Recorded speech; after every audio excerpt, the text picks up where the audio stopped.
వారి మిత్రుడు కలష్ను కూడా బంధించారు. అయితే వీళ్ళిద్దరినీ చిత్రహింసలు పెడుతూ భయంకర యాతనలకు గురిచేశారు.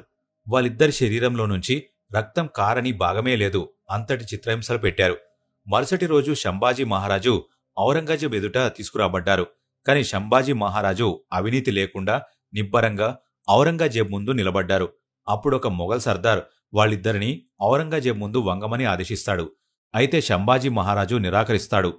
ఇది చూసిన ఔరంగజేబ్ కోపంతో ఊగిపోతాడు. తన సింహాసనం నుండి దిగిపోయి శంభాజీ మహారాజు దగ్గరికి వచ్చి తన అల్లాకు కృతజ్ఞతలు తెలిపాడు. అతని కళ్ల నుండి సంతోషంతో ఆనంద బాష్పాలు వస్తున్నాయి. ఈ దృశ్యాన్ని చూసి శంభాజీ మహారాజు మిత్రుడైన కవి కలష్ను ఈ సందర్భంపై నీవు ఏదైనా కవిత రాయగలవా అని అడిగారు. దానికి కవి కలష్ వెంటనే ఒక కవిత్వం చెప్తాడు. అయితే ఆ కవిత ఇలా ఉంది: బజరంగ లహు లేస్వా సింధూర ఆశ రంగరాజన్ అని చెప్తాడు. దీని అర్థం ఏమిటంటే, మొఘల్ రావణ సభలో శంభాజీ మహారాజును బంధించారు. ఆయన స్వయంగా బజరంగబలి హనుమంతుడిలా ఉన్నట్లు శంభాజీ మహారాజ్ శరీరం మీద సింధూరం పూసినట్లున్న రక్తం మెరుస్తోంది. శంభాజీ మహారాజుని చూసి ఔరంగజేబ్ తన సింహాసనాన్ని వదిలి మీ ముందే మోకరిల్లి కూర్చున్నాడు అని ఆ కవి అర్థం చెప్తాడు.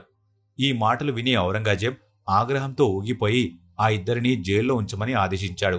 అంతలో ఆంగ్లేయుడు వచ్చి శంభాజీ మహారాజును ప్రశ్నించాడు. మీ సంపద, వజ్రాలు, ఆభరణాలు ఎక్కడ ఉంచారు? మాకు ఇవ్వండి. మీతో ఉన్న వాళ్ల పేర్లు చెప్పండి. మరాఠా సామ్రాజ్యాన్ని మాకు అప్పగించి మాకు లొంగిపోయి ముస్లిం మతాన్ని స్వీకరిస్తే ఈరోజు మీరు ప్రాణాలతో బయటపడతారని చెప్తాడు.